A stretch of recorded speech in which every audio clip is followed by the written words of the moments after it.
Okay, so we changed the language and we have the pleasure to listen to Egle Mocciaro, who is assistant professor of Italian linguistics at the Masaryk University in Brno. She has a PhD in synchronic and diachronic linguistics and a PhD in a second language acquisition from 2009 to 2018. She taught linguistic theories and second language acquisition at the University of Palermo. Her current research interests include Italian morphosyntax, with particular attention to learners with limited literacy, as well as various semantic and morphosyntactic phenomena of Latin and ancient and contemporary Italo-Romance varieties. She has recently published a book, The Development of Italian Morphosyntax in Adult Learners with Limited Literacy, published in 2020. Thank you, Egle. Thank you. Thank you very much. Thank you for including me in this debate. I will try to contribute from the point of view of linguistics. In fact, I will propose some reflections derived from a second language acquisition research I recently conducted at the University of Palermo, working with migrants. And I will start from this very place, from Palermo. Palermo, as you know, I imagine, is the main city in Sicily. Sicily is one of the Italian regions most involved in the reception system because of its location on the Mediterranean Sea. Based on official data, last year there were about 34,000 migrants in Palermo arriving from various countries and who have one of their points of reference for linguistic inclusion in ITASTRA, which is the short name of the Scuola di Lingua Italiana per Stranieri, founded in 2008 by Mari D'Agostino as a segment of the University of Palermo. The involvement, the effort of the school, the migrant population, which is, how can I say, constitutive. It was from the very beginning of the history of the school, increased in the last years with new flows from Saharan Africa and from South Asia, especially from Bangladesh, through the routes across the Mediterranean Sea, passing through Libya, especially through Libya, and then arrived to Sicily. I reported some of these routes on the slide. I hope you can see it. It is important, in my opinion, because it helps to identify, to define the specific migration profile, including the linguistic profile.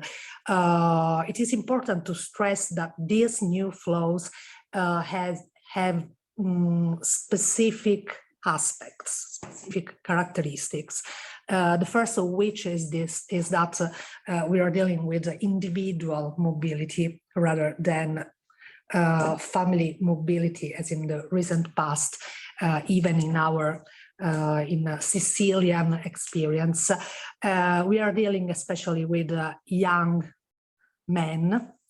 They are largely males, and these young, there are also, as you know, many minors in these new flows, and these young people share a very complex trip, a very complex journey, which cannot be understood as a simple linear path from a point A to a point B, but it's made up of several stages, several interruptions, many pauses for several reasons, to collect money, to continue the travel. It's a very complicated trip. The project itself, the migration project itself can change during migration.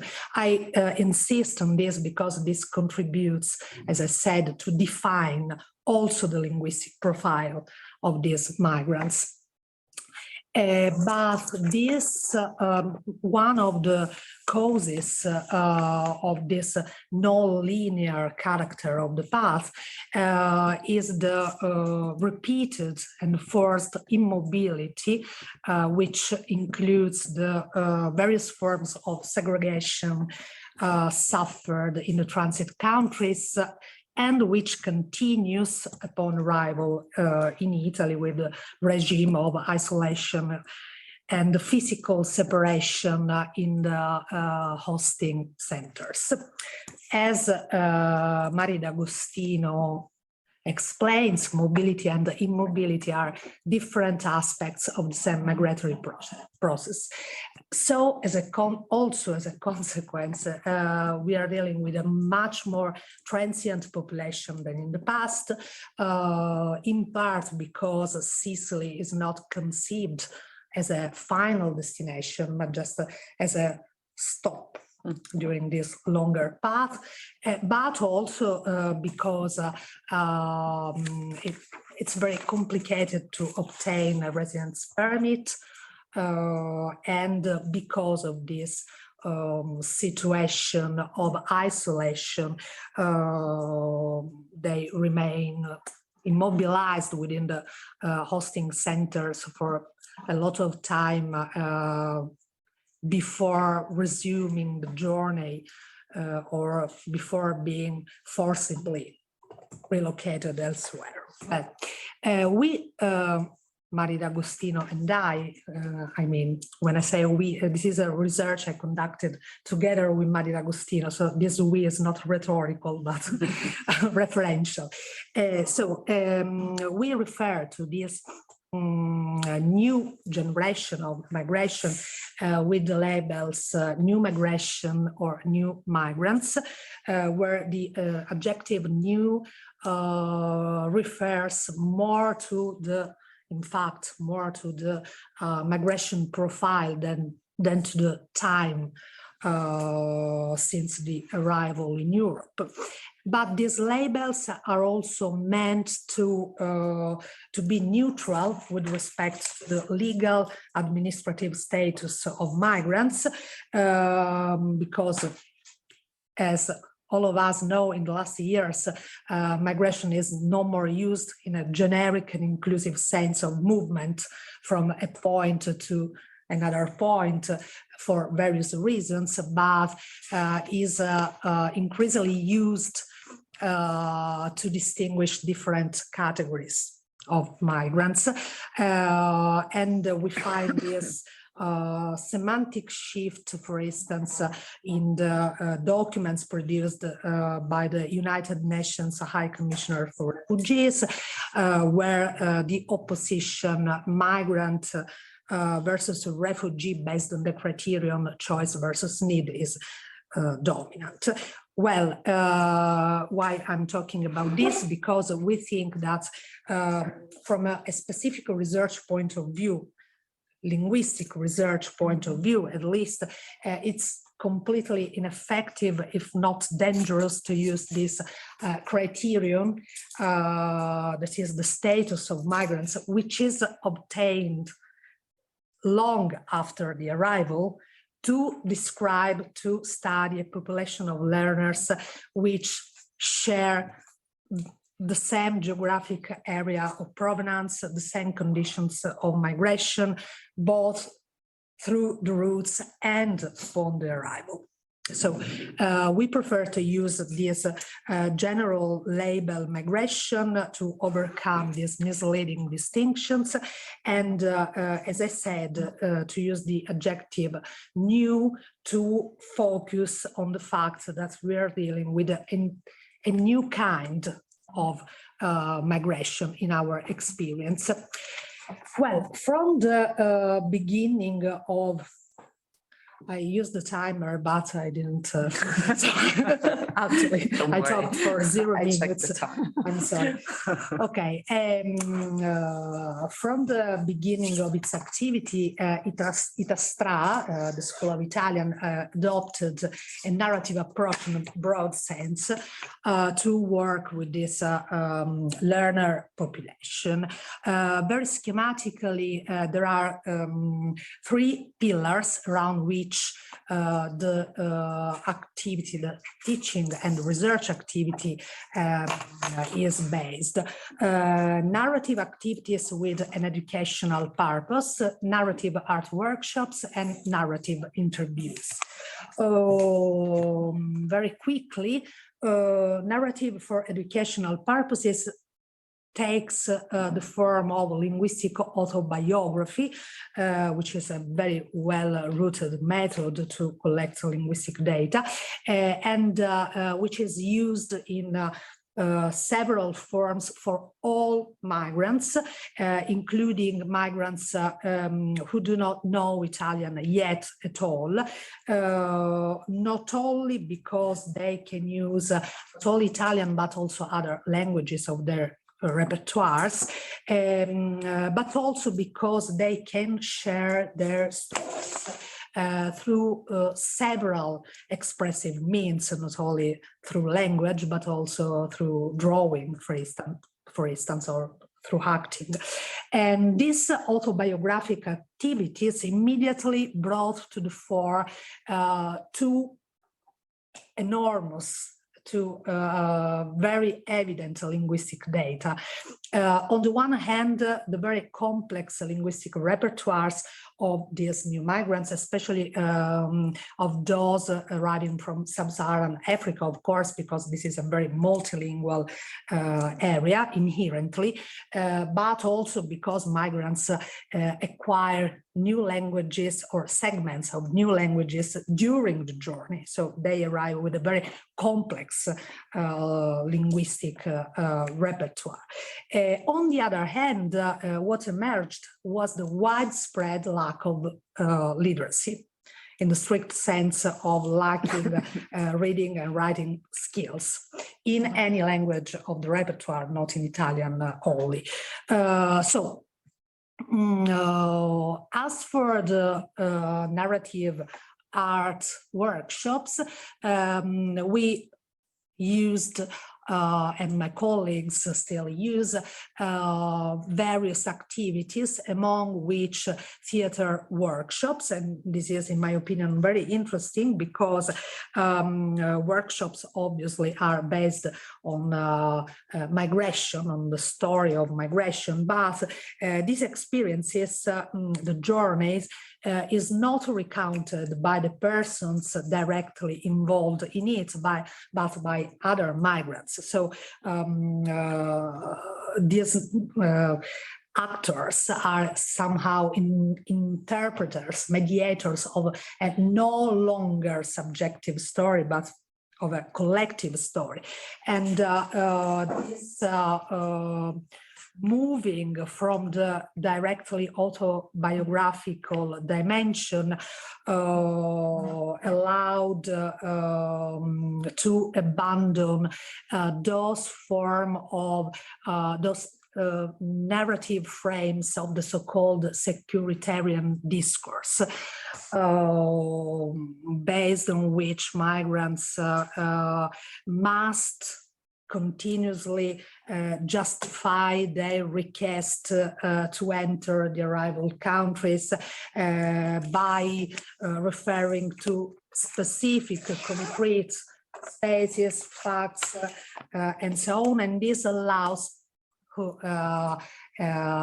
judges to distinguish between those who have the right to enter and the refugees, in fact, and those who does not.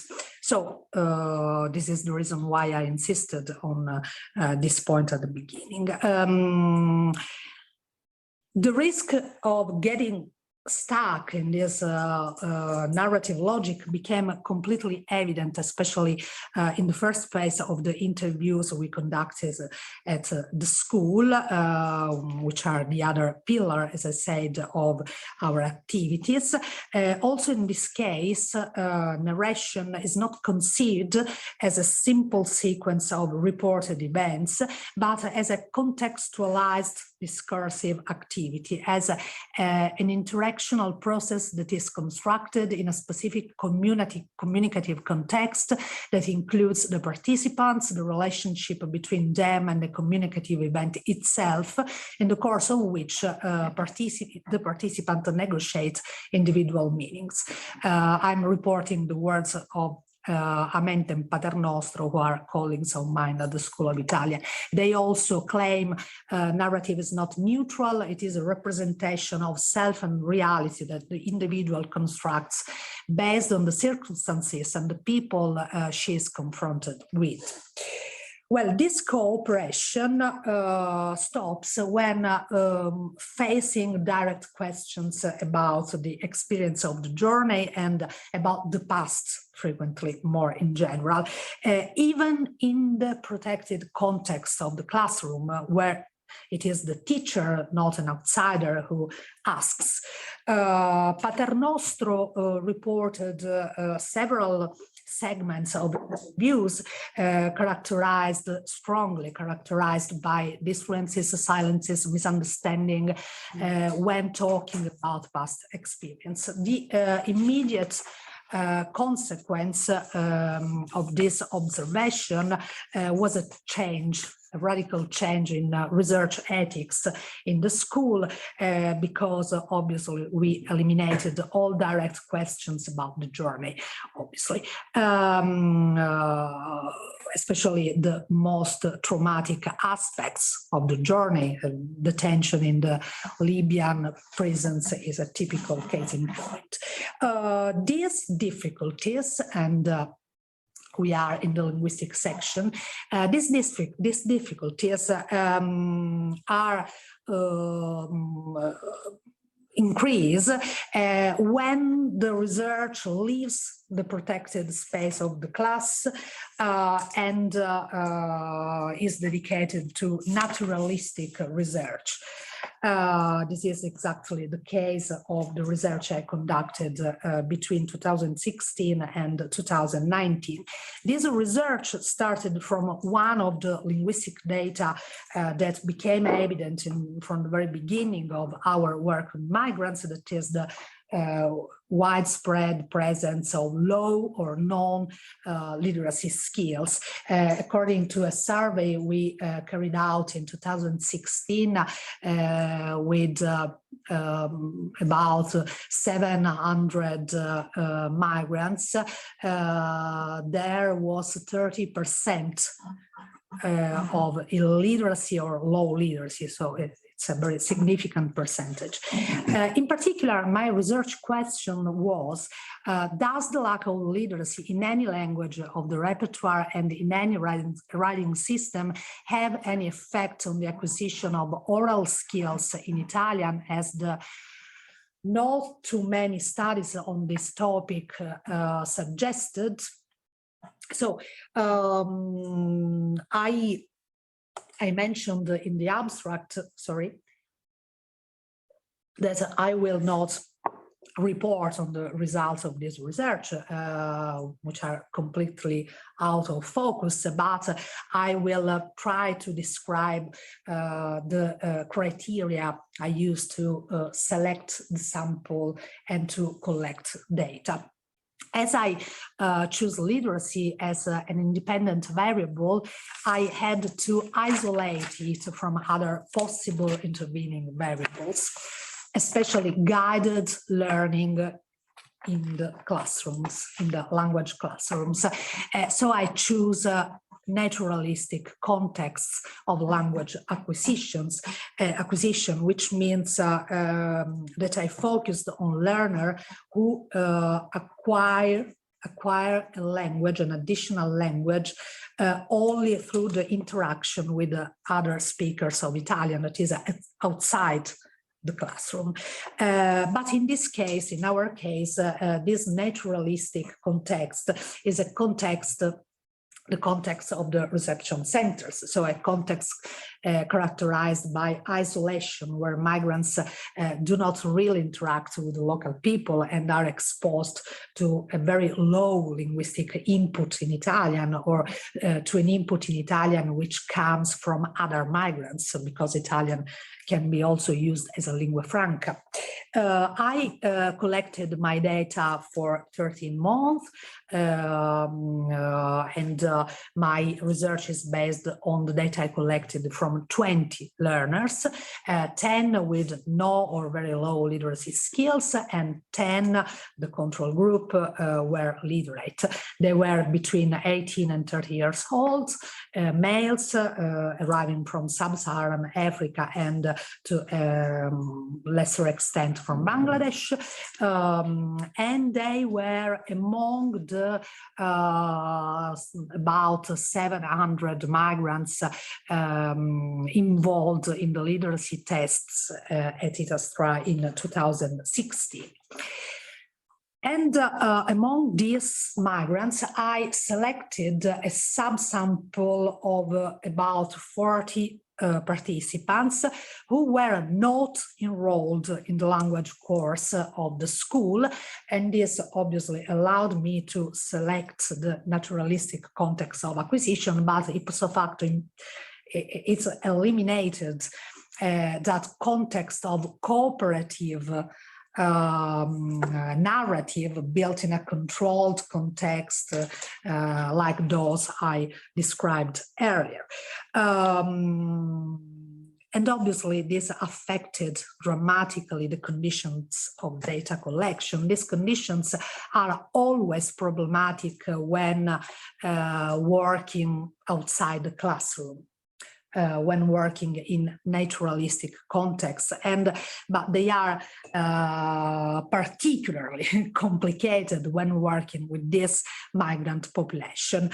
One of the most evident problem is the very high rate of dropout of the sample, which has several reasons: the frequent relocations, the difficult living conditions, the condition of isolation, in fact, which produces reticence, distrust, and all these factors make this learner population much less accessible than other learner categories. To give you an idea, in the case of my research, my initial sample halved. 20 participants disappeared from the beginning to the end of the research, and then working with the remaining 20, it was very, very complicated in terms of organizing meetings, interview, and so on.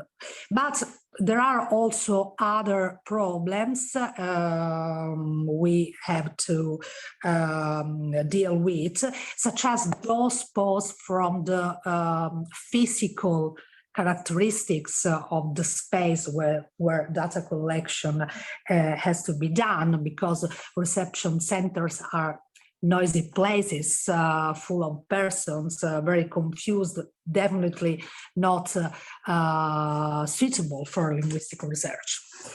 So very complicated. And what is more relevant for my discourse now, the limited range of tools by means of which data collection can be carried out, because of several reasons. First of all, because of the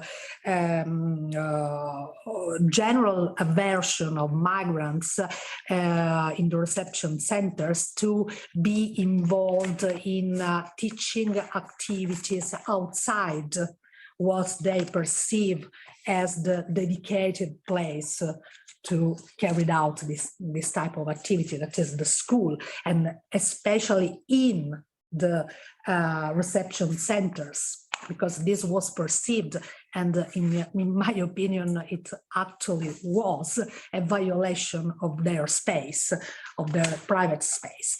And finally, we need to consider the lack of familiarity with didactic models and tools, including autobiographic method, ludic activities, and so on the part of people with little or no school experience, or just with a completely different school experience.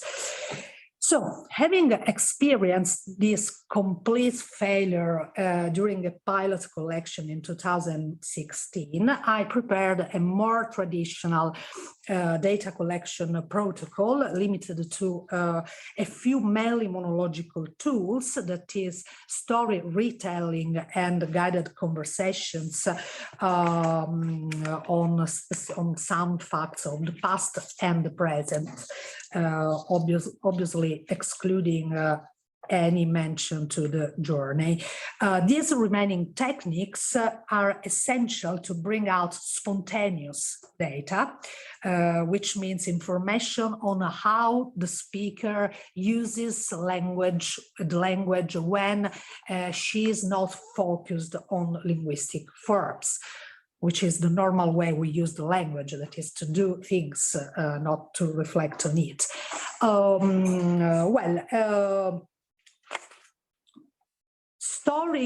Okay, this is just a summary of the sessions of data collection. Data collection included 5 sections over 13 months. But I will not explain this. Okay, story retelling starts from the administration of wordless videos, which show episodes of everyday life, which are realistic, non-childish, and which are linear sequences of daily situation, for instance, cooking, sleeping, and so on, easy to describe, and which require a vocabulary likely to be known to the learners, because my linguistic focus was on language forms and their functions. So I needed words to emerge. It was important that migrants knew the words to be used. In each of the story, a disturbing element interrupts the regular course of the events: a child stealing the pears a farmer was collecting, a man opening the fridge to prepare breakfast and finding it empty, and so on. We can meet typically 3 orders of problems in administrating these tasks. The first order is related to language competence. Basically, they do not have enough language to perform the task, but actually this is not a real problem, because each of these tasks can be performed at any levels of competence, even by producing a simple, linear, and iconic list of facts or words. Okay, but especially because in this task, to perform this task, they can also use languages different from Italian, especially English or French, and all of them had English or French in the linguistic repertoire. There are more important problems related to the lack of other skills, school skills, and hence unfamiliarity with this type of task, as I mentioned before. And the third order of problems, the lack of motivation and the frequent reticence to perform the task. This is the case. I check the time. Okay. This is the case shown in example number 1. The learner SM. This is the normal way we transcribe the interviews.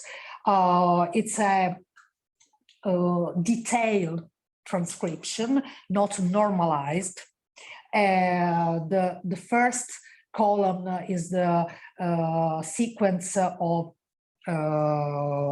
people who take the word. Then there are the initial letters of the name of the persons involved, and various symbols which account for discourse phenomena. For instance, I show you the next one because I changed the order of the interview. Okay, sorry. For instance, pauses, così io, pauses, long prolongation of the word io, così io, guardare is followed by a strong pause, and so on. These account for facts which are not strictly linguistic, but also discursive. So the learner SM is asked to recount one of this video, and he says, so I look, and then what do I get if I look the video? What? So distrust. This is very typical. Another case can be a learner who prefers to insist on a more urgent need. As in this case, the task was the same. Can you tell me, etc. And instead of recounting, he insists on help. Italian, help me so that I learn how to speak Italian. I need your help soon. And the recounting itself is limited to 4 short sentences. We wake up in the morning and he brushed teeth, go work, and so on. So failure of the task, of course.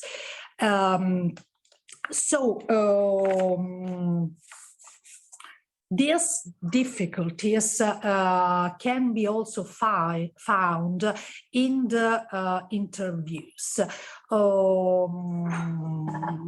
Because of exactly the same reasons. I will not repeat them, but I will show you something. For instance, this is an example from MLG. This interviews was carried out 1 year after the after my research, for another research. He was asked if anyone used Sicilian to insult or to exclude him. It was a research on the use of different local languages in the migrants' repertoires. So his answer is very interesting. He says, at the beginning, he says, yes, they mainly use Italian.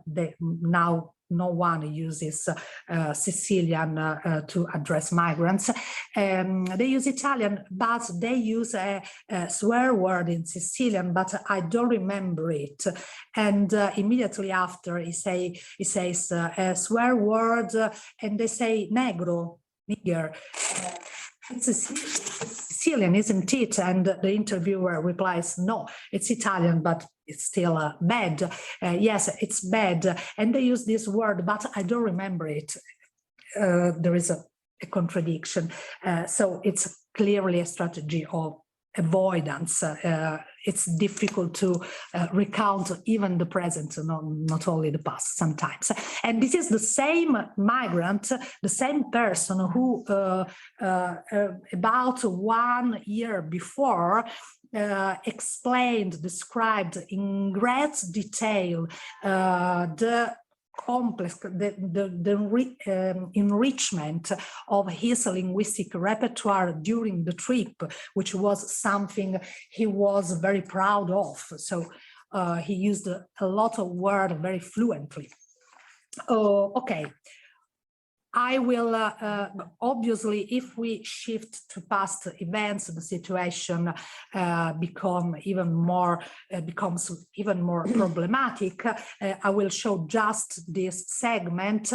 I have to stress that I cannot avoid to cure a reference to the past, because I need to collect data on past tenses, the use of different persons. So I need to ask about their past, their countries, the people they met, and so on. So this segment, do you remember a friend you used to play with as a child? No.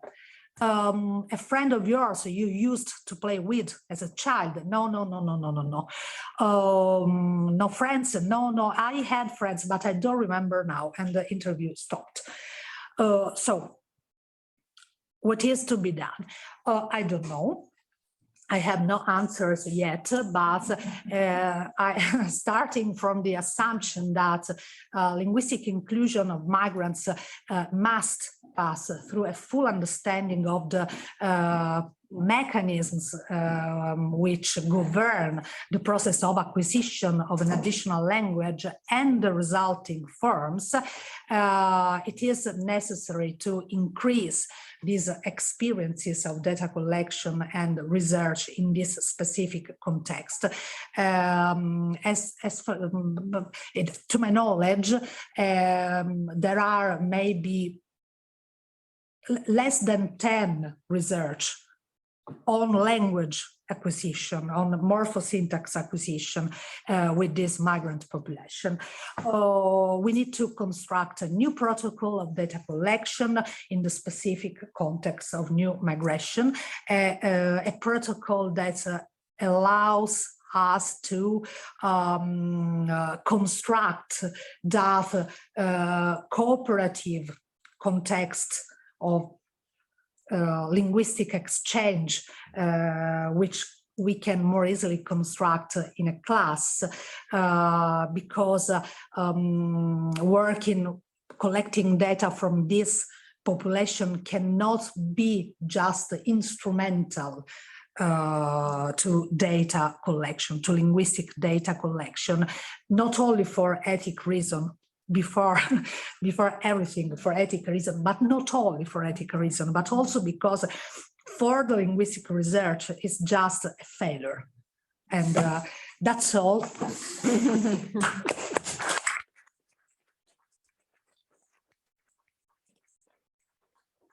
Thank you very much, Egla, for this presentation.